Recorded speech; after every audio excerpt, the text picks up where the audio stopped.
먼저 로마서 12장 1절에서 2절, 그 다음 창세기 4장 1절에서 8절 말씀입니다.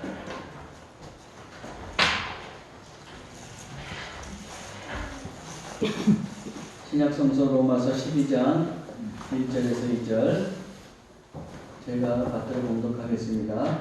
그러므로 형제들아 내가 하나님의 모든 자비하심으로 너희를 권하노니 너희 몸을 하나님이 기뻐하시는 거룩한 산제하로 드리라. 이는 너희가 드릴 영적 예배니라. 너희는 이 세대를 본받지 말고 오직 마음을 새롭게 함으로 변화를 받아 하나님의 선하시고 기뻐하시고 온전하신 뜻이 무엇인지 분별하도록 하라. 아멘. 창세기 4장 1절에서 8절 말씀입니다. 맞들어 봉독하겠습니다. 아담이 그의 아내 하와와 동침하매 하와가 임신하여 가인을 낳고 이르되 내가 여호와로 말미암아 등남하였다 아니라. 그가 또 가인의 아우 아벨을 낳았는데 아벨은 양치는 자였고 가인은 농사하는 자였더라. 세월이 지난 후에 가인은 땅의 소산으로 제물을 삼아 여호와께 드렸고 아벨은 자기도 양의 첫 새끼와 그 기름으로 드렸더니 여호와께서 아벨과 그의 제물은 받으셨으나 가인과 그의 제물은 받지 않으신지라. 가인의 몹시 분하여 안색이 변하니 여호와께서 가인에게 이르시되 네가 분하여 함은 어찌 되리며 안색이 변함은 어찌 되리며 네가 선을 행하면 어찌 낯을 들지 못하겠느냐. 선을 행하지 아니하면 죄가 문에 엎드려 있느니라. 죄가 너를 원하나 너는 죄를 다스릴지니라. 가인이 그의 아우 아벨에게 말하고 그들이 들에 있을 때에 가인이 그의 아우 아벨을 쳐 죽이니라. 이제 강종수 목사님 나오셔서 거룩한 산제물이라는 제목으로 말씀 전해주시겠습니다.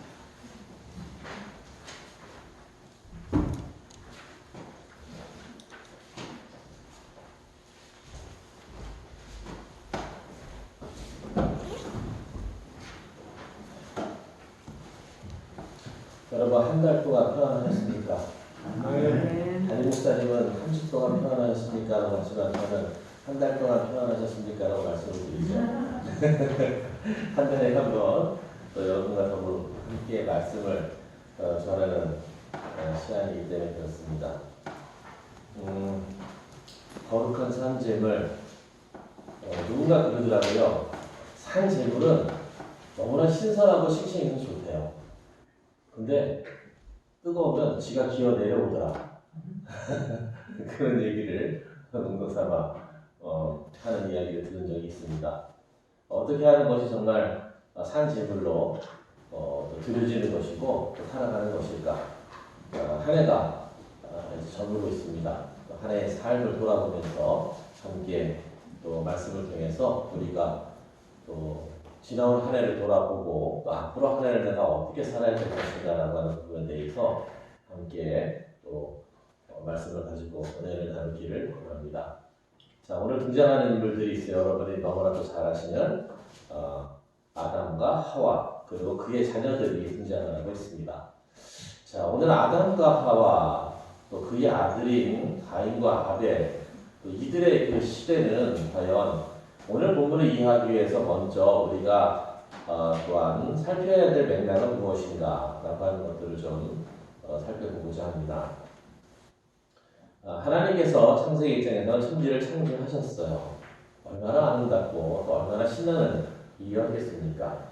그리고 그 다스리는 일을 누구에게 맡기셨어요? 아담에게 맡기셨어요.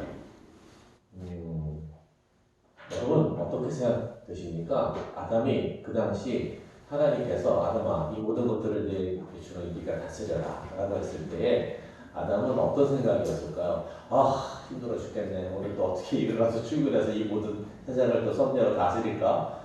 그렇게 생각했을까요? 한번 이렇게 한번 돌려서 얘기해보면 쉽지 않을까 싶습니다. 우리가 자녀들에게 저기 에버랜드나 이런 놀이공원을 두고 야 가서 놀이공원에 가서 재밌게 실컷 놀다 와 라고 얘기를 하면 애들이 얼마나 좋아할까요? 야 오늘 수업 안 들어도 돼. 내가 학교에 전화해 선생님한테 다 얘기해놨어. 그러니까 현장학습을 해서 오늘 재밌게 놀다 오거라. 굉장히 신나고 즐겁겠죠. 근데 이 아이가 갑자기 근심에 쌓이기 시작합니다. 왜요? 놀러 오라고 했을 뿐 아무것도 주어진 게 없어요. 용돈을 준 것도 아니고, 네. 아무런 얘기가 없어요. 시간만 주어졌어요. 그렇다고 한다면은 아마 안 다녔을 것입니다. 근데 용돈도 충분히 주고, 또 프리티켓도 끌어서 또 주고, 가보고는 차편도 마련해 주고, 또 함께 놀 수 있는 친구들도 붙여주고. 여러분, 이랬다고 한다면 여러분 어떻게 했을 거 아니에요? 아, 신났을 것 같아요. 여러분, 이 아담이 살아갔던 그 세계가 저는 원초의 세계가 바로 그와 같은 세상이었다라고 생각을 합니다. 근데 이것이 바뀌게 되지요. 예, 뱀의 유혹에 그만 하와가 빠져버립니다. 그렇게 해서 불순종의 사건과 타락이라고 하는 일들을 경험하게 됩니다. 제가 이때 사역을 하면서 여기서 두 가지 질문을 던집니다. 사람은 일하기 위해서 살아가는 존재일까? 아니면 살아가기 위해서 일하는 존재일까? 라고 질문을 던집니다. 근데 그 해답이 참 분분해요. 서로가 이야기를 합니다. 알이 뭐 닭이 먼저냐 알이 먼저냐라고 하는 식으로 서로 논쟁을 하게 됩니다. 근데 우리가 분명히 깨달을 수 있는 것은 어디에서 답을 찾아야 돼요? 성경에서 답을 찾아야 돼요. 성경에는 두 말씀이 다 있어요. 그래서 제가 이터 사역을 진행하고 있는 거지요. 사람은 본래 일하기 위한 존재로 지음을 받았습니다. 그 일이라고 하는 것은 우리가 생각하는 노동이나 직업의 의미가 아니에요. 사람이 의미와 목적을 가지고 행하는 모든 활동 자체가 일이다라고 하는 이야기죠. 그래서 노는 것도 일이요, 먹는 것도 일이요, 자는 것도 일이다라고 이야기를 하는 것입니다. 근데 이렇게 신나고 즐겁고 또 일의 가장 바람직한 형태는 놀이라고 얘기하지 않습니까? 이게 바뀝니다. 뭘 통해서 뱀의 유혹에 빠져서 타락하게 되자 그때는 어떻게 하게 돼요? 저주와 시기가 일어나게 됩니다. 땅이 저주를 받아서 소산을 내진 않습니다. 나와 하나님의 관계가 끊어지니 어떻게 나와 너와의 관계가 끊어지고 나와 땅과의 관계도 끊어져 버리게 됩니다. 그래서 결국 여인에게는 잉태하고 해산하는 수고가 더해지고 그리고 남자에게는 이마에 땀이 흘러야 먹고 살게 되는 그러한 지경으로 떨어지게 됩니다. 그게 오늘 우리들에게까지 이어지는 삶의 모습이에요. 10개를 풀어서 10개가 나진 않습니다. 이마에 땀이 흘러야 이제는 무슨 얘기예요? 먹고 살기 위해서 일하는 존재가 되었다라고 하는 이야기입니다.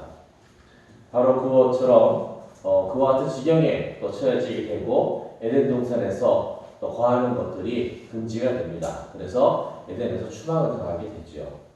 오늘 본문은 그 에덴에서 나온 아담과 하와의 삶에 대한 첫 번째 이야기입니다. 자, 부수적으로 나타난 결과를 다음과 같이 얘기한다고 한다면 먼저 누구와 누구의 관계가 끊어진 거예요? 하나님께서 금하신 것들을 범함으로 말미암아서 나와 하나님과의 관계가 끊어져 버리게 되는 거죠. 그러다 보니까 누구와 누구의 관계도 끊어져요? 나와 너와의 관계도 끊어지는 겁니다. 여기서 너는 누구예요? 하와예요. 성경 여러분 공동번역 성경을 한번 읽어보시면 굉장히 재밌습니다. 너는 네 남편을 네 손아귀에서 주무르고 싶겠지만 남편이 너를 다스릴 것이다 라는 말씀으로 등장을 하고 있어요. 우리는 너는 남편을 사모하나라고 되어 있는데 사실은 그 번역이 더 원문에 가깝습니다. 예.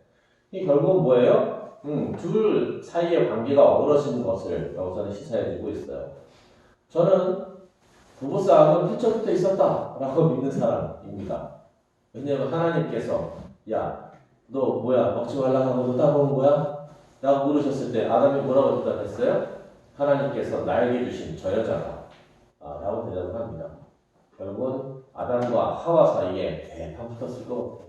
예. 결국은 나와 너와의 관계도 끊어지게 되고 그리고 어떻게 됩니까? 나와 자연, 땅과의 관계도 끊어지게 됩니다. 우리의 인간의 일터지요.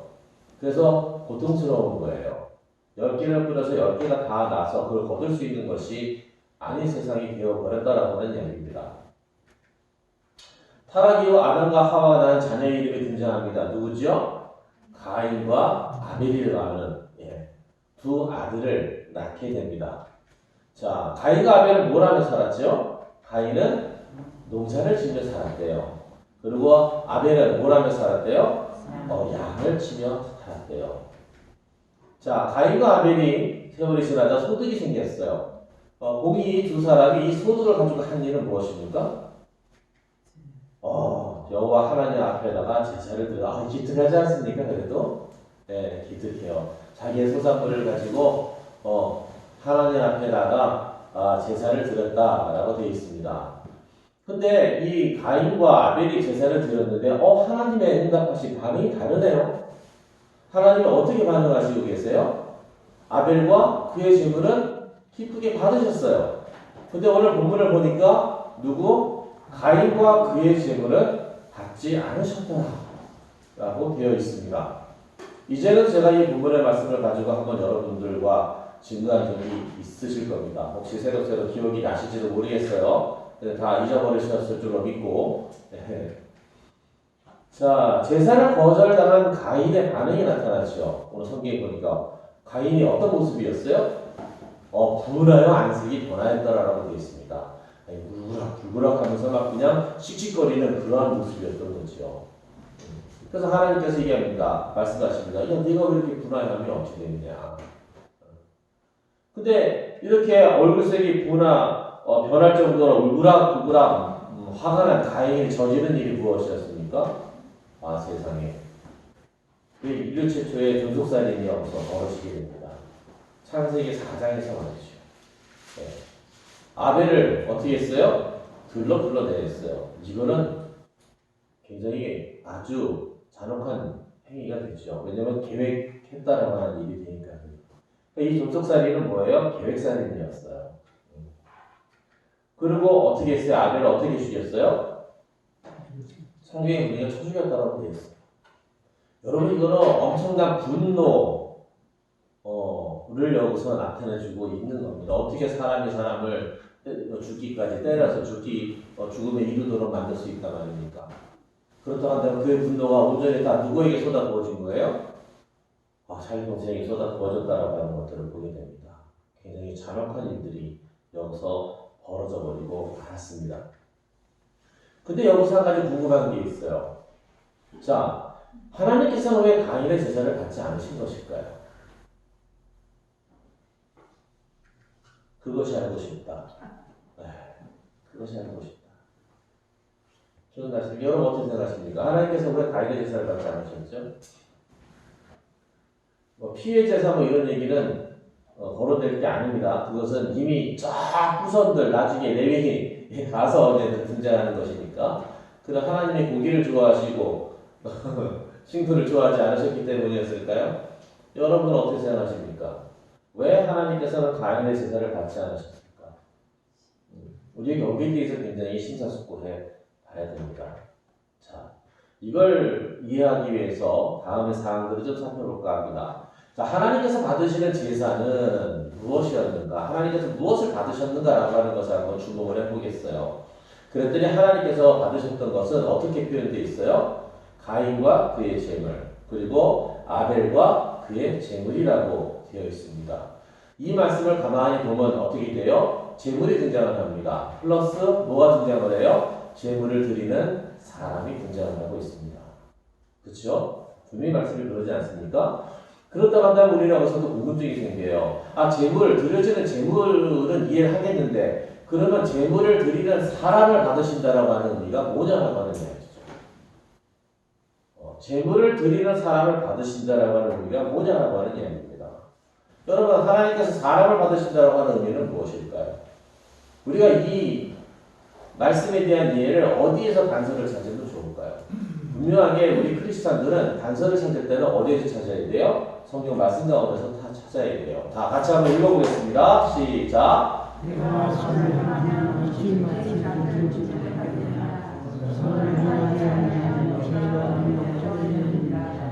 제가 너를 원하나 너는 저를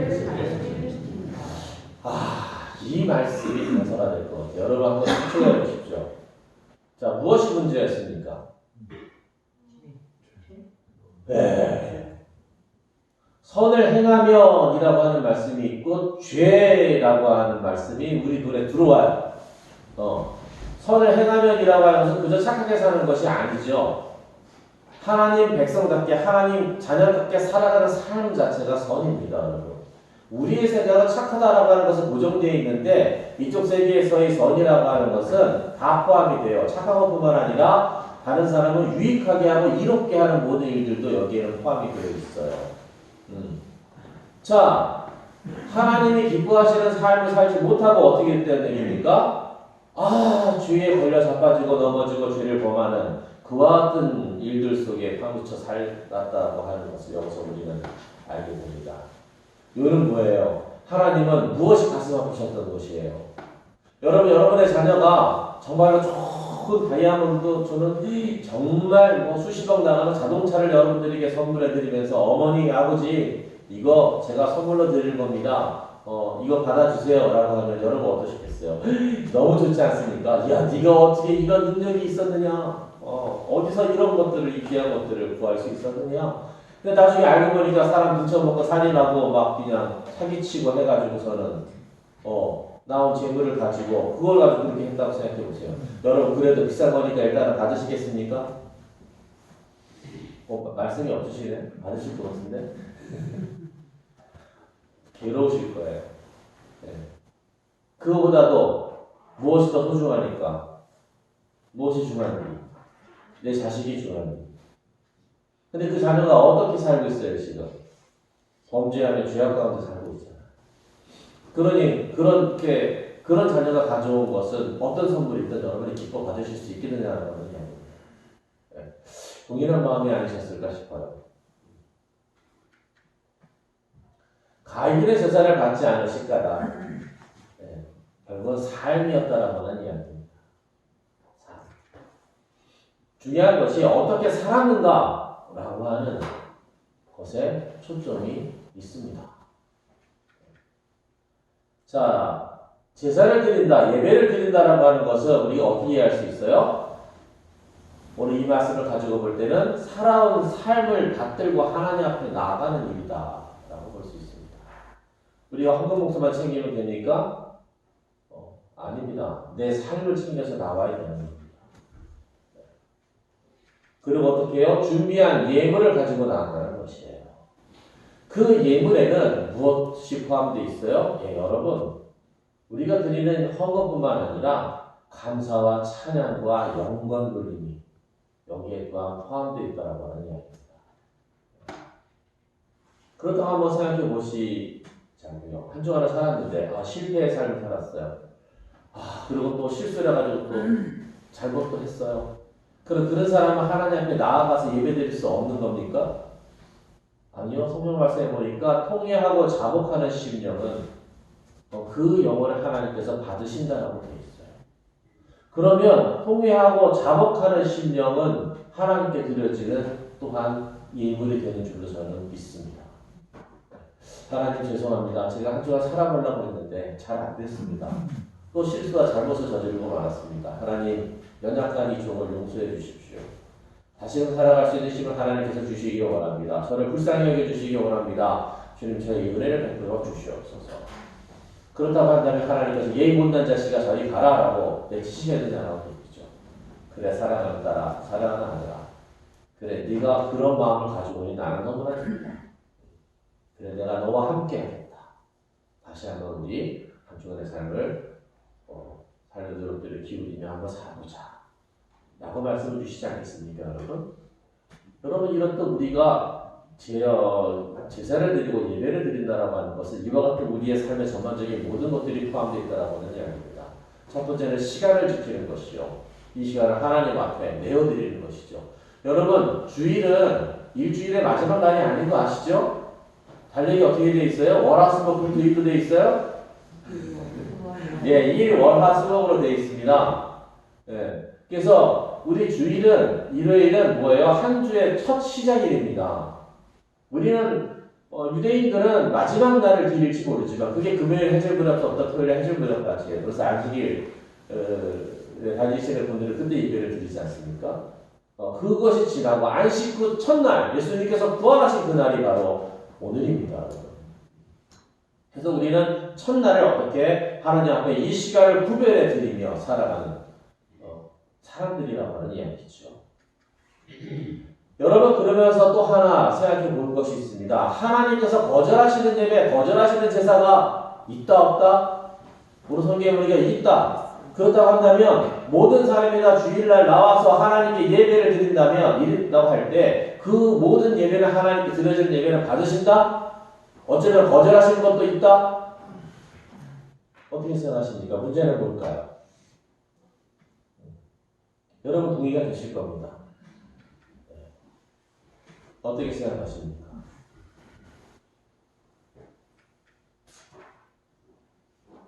그러므로 형제들아 내가 하나님의 모든 자비하심으로 너희를 권하노니 너희 몸을 하나님이 기뻐하시는 거룩한 산 제물로 드리라.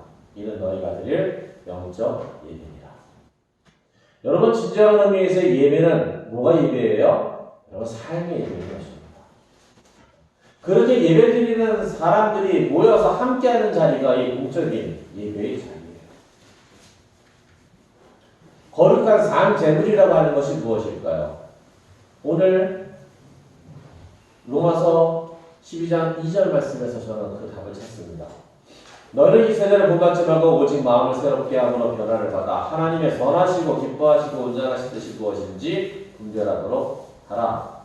자, 이 말씀을 정리해 보면 뭐가 돼요? 저는 삶이다라고 드리고 싶습니다. 우리는 뭐든지 인식의 차원에서 받아들여요. 알면 되는 것이다. 그래서 엄청나게 많은 훈련들을 교육들을 받습니다. 아는 것이 너무나 많아요. 저는 예수님의 제자들보다도 오늘날 성도들이 더 많은 것을 알고 있다고 생각을 합니다. 그런데 문제는 뭐예요? 삶이죠. 이 세대를 본받아 사는 삶이 아니다라고 하는 이야기입니다. 거룩한 산제물로 사는 것은 이 세대를 본받지 않고 하나님의 뜻이 무엇인지를 어떻게 해요? 분별해서 살아가는 삶이 거룩한 산제물로 살아가는 삶이다라는 이야기입니다. 자, 산제물로 살아가기 저는 먼저 여러 가지가 있지만 이걸 한번 분별하고 싶어요. 종교생활과 신앙생활을 한번 분별해보자. 굳이 종교생활이라고 이제 표현했던 것은 행사 중심의 삶이고 신앙생활이라고 하는 게 무엇이냐? 제가 크리스찬 라이프 트레이닝에 대한 훈련들을 지금 계속 하고 있는데요. CBMC하고도 하고 또 서남목자교회, 또 남설중학교에서도 하고 많이 진행을 합니다. 매 기수씩 돌리면서 그 교회에 정착할 수 있도록 훈련을 하고 있어요. 그러다 보니까 눈에 탁 들어오고 발견되는 게 있어요. 뭐냐면 이 성도님들이 너무 열심히 살아요. 정말 허시적으로 살아가십니다. 근데 거기서 딱 두드러지는 게 있더라고요. 그렇게 바쁘고 열심히 있고 신념과 그냥 확신을 가지고 살아가시는데 그 삶의 대부분을 보니까 어떤 분들은 행사 중심의 삶이더라고요. 행사, 무슨 모임, 무슨 일, 무슨 이렇게 하면서 거기에 같이 단체적으로 다니면서 어떻게 해요? 그 일들이 지내고 그것이 자기 삶의 자부심이 되고 보람이 되고 물론 이게 중요한 일이죠. 근데 놓치는 부분이 하나 있어요. 그러면 당신은 일상의 그 이외의 다른 영역의 삶에서 어떻게 살아가시고 계십니까? 라고 하는 질문이죠. 신앙생활에 대한 정의는 저는 이렇게 생각합니다. 내가 살아가는 모든 삶의 현장에서 하나님을 경험하며 사는 삶, 하나님의 말씀을 실천하며 살아가는 삶, 하나님의 나라를 세워가며 살아가는 삶이 아닐까요, 여러분? 내가 살아가는 뭐라고요? 모든 삶의 현장에서. 그러면 가정에서도 뭐가 있는 거예요? 신앙생활이 있는 거예요. 그런 거예요. 내가 크리스찬으로서 가정에서 가족들과 어떻게 관계를 하고 또 어떻게 살아가느냐에 대한 문제가 되는 것이죠. 근데 우리는 가정에 가면 무장해제가 되버리잖아요. 또 직장인이라고 하는 영역에서도 뭐가 있는 거예요? 그 직장이라고 하는 그 공간, 그 영역 가운데서도 내가 크리스찬으로서 직장 생활을 해내고 있느냐라고 하는 이야기입니다. 여러분, 그게 신앙생활 아닐까요? 그게. 내가 속해 있는 모든 삶의 영역에서 나는 크리스찬이라고 하는 이 정체성을 가지고 살아가느냐. 이 정체성에서 가장 분명하게 보여주시는 분이 누구냐면 다니엘입니다. 다니엘. 창시 예명까지도 당해야 하고 모든 정체성을 다 말살당할 수밖에 없는 상황 속에서 내가 하나님의 백성인데 하나님의 백성으로 어떻게 살 수 있을까를 고민하면서 그 중에 보니까 한 가지밖에 할 수 있는 게 없더라고요. 그게 뭐예요? 주어지는 식물은 왕이 연수받는 사람들에게 특혜를 주는 거였거든요. 그 특권을 거절하며 그 특권에서 자기를 구별해 나갑니다. 네. 그거 하나 가지고 자기가 하나님의 백성임을 그래도 놓지 않고 살아가려고 몸부림쳤던 사람이 다니엘 아니겠습니까? 근데 어떻게 됩니까? 나중에는 그 바빌론이라는 세계 속에서 어떻게 해요? 저녁 제사까지 드리면서 살아가는 삶이에요. 나중에는 자신 있게 창문을 열어놓고 하나님을 향해서 예배하고 기도하는 사람으로 여러분. 그래서 그로 말미암아 어떤 일들이 일어납니까? 그 위대하다고 하는 왕들이 그 신과 동등하게 취함을 받는 그 왕들이 살아계신 여호와 하나님을 고백을 하고 그 하나님 앞에 무릎을 꿇고 하나님을 찬양하는 일들이 벌어지지 않습니까? 여러분 우리는 이와 같은 것들을 구별해야 돼요. 그래서 저는 그런 생각을 했어요. 목회자가 한 주간 내내 정말 분주하게 열심히 바쁘게 살아간다 할지라도 그 목회자의 삶이 하나님의 뜻과 전혀 상관없는 삶이 될 수 있지 않을까? 라고 하는 퀘스천 마크를 붙이고는 합니다. 여러분 어떻게 생각하십니까? 가정에서 그리스도인으로 살아가고 계십니까? 그리고 직장에서도 그리스도인으로 살아가고 계십니까? 이제는 제가 그 화요일이면 이제 2대 쪽에 기업사역에 라이프 코칭을 하러 가는데 점심을 먹고 2대 교정을 한 바퀴를 돌았어요. 그렇게 나오는데 어떤 그 자매 학생인 것 같아요. 하나가 이렇게 조그마한 물티슈를 나눠주더라고요. 보겠어요? 전도지자유죠. 네. 그걸 딱 받는 순간 이제 뭐 일반적인 얘기들이 거기 쓰여 있는 거예요. 야, 그 마음과 정성이 너무 소중하고 너무 고맙더라고요. 그러면서도 한쪽으로는 안타깝더라고요.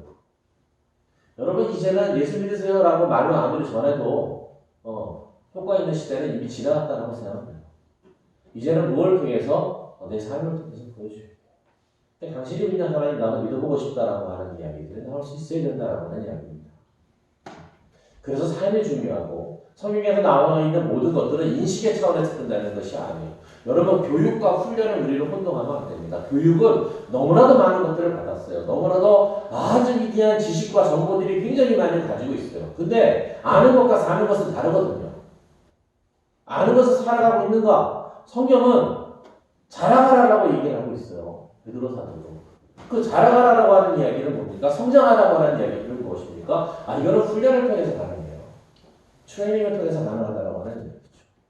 교육이라고 하는 그 차원에만 머물면 인식의 차원, 지식의 차원에 머물면 이건 되지 않더라고요. 작업하는 거 하나라도 좋으니까 가정에서, 교회에서, 일터에서. 다시 한번 읽어보겠습니다. 시작. 신앙생활은 알게 된 것을 사는 것입니다. 여러분 동의가 되십니까? 신앙생활은 내가 알게 되고 깨닫게 되고 한 것을 살아보는 거예요. 어떻게? 그래서 매주 목사님의 말씀을 듣고 그 중에서 내 가슴에 하나님께서 주신 말씀을 마음에 담고 그럼 이것을 은혜가 나서 너무 은혜가 나서 좋았어요. 아니요. 이 받은 은혜를 가지고 내가 어떻게 살아내야 할까? 내 가정에서 내 직장에서 어떻게 살아가야 할까? 여러분 그것이 순종하는 삶입니다. 산재문으로 살아가기 결국은 저는 세 가지가 크리스찬에게는 중요하다고 생각해요. 하나는 영역이고 하나는 실력이고 하나는 품격입니다. 크리스찬은 영역을 가지고 살아가는 사람들이에요. 또한 크리스찬에게는 실력이 있어야 돼요. 그리고 품격을 갖춰야 됩니다. 이것이 영성과 역량과 성품이라고 하는 세 가지 주제가 됩니다. 여러분 성경을 보세요. 하나님께서 쓰신 사람들은 이 세 가지를 갖추고 있었어요. 이 세 가지가 준비된 사람들이었어요. 여러분 내가 한 주간 가정에서 살아내야 될 삶이 있다고 한다면 무엇입니까? 그리고 직장에서 일터에서 내가 살아내야 될 삶이 있다고 하는 것은 무엇입니까? 저는 두 가지를 구분합니다. 하나는 살아가는 삶과 살아내는 삶이라고 청년들이 얘기해요. 살아가는 삶은 내가 크리스천이기 때문에 마땅한 바예요. 마땅한 바. 살아내야 할 삶은 뭐예요? 내가 또한 하나님의 종이기 때문에 내가 그리스도의 제자이기 때문에 어떻게 되는 거예요?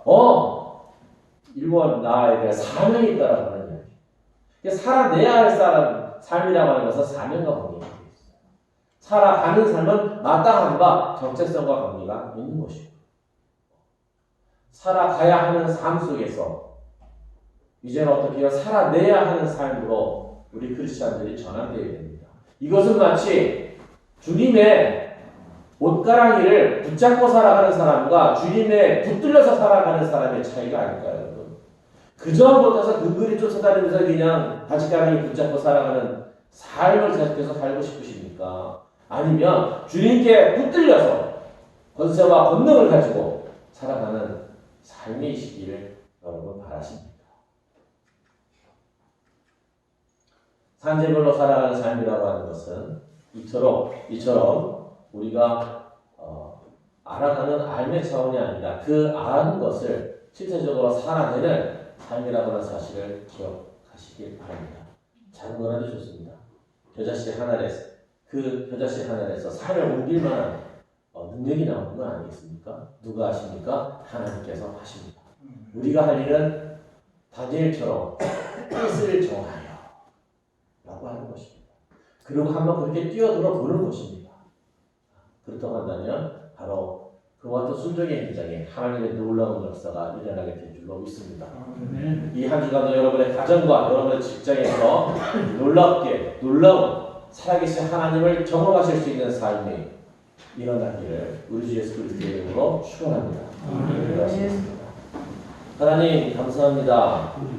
말씀을 전하는 자나 듣는 자나 아는 것을 살아갈 수 있는 그와 같은 한 주간의 삶이 되기를 간절히 원합니다.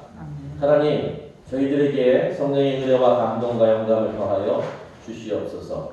또 우리에게 맡겨진 일에 있어서 탁월하게 또 일을 하며 탁월하게 실력을 갖추어 나갈 수 있는 사람이기를 원하고 또 더불어 함께 살아가는 데 있어서 하나님의 성품을 가지고 품격 있는 삶을 살아낼 수 있는 우리들의 삶이 되기를 간절히 소망합니다.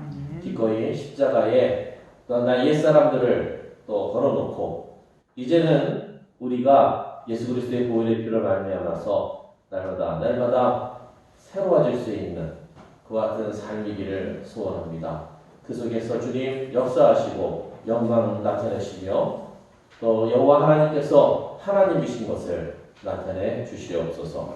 우리 주 예수 그리스도의 이름으로 간절히 기도하옵나이다. 아멘.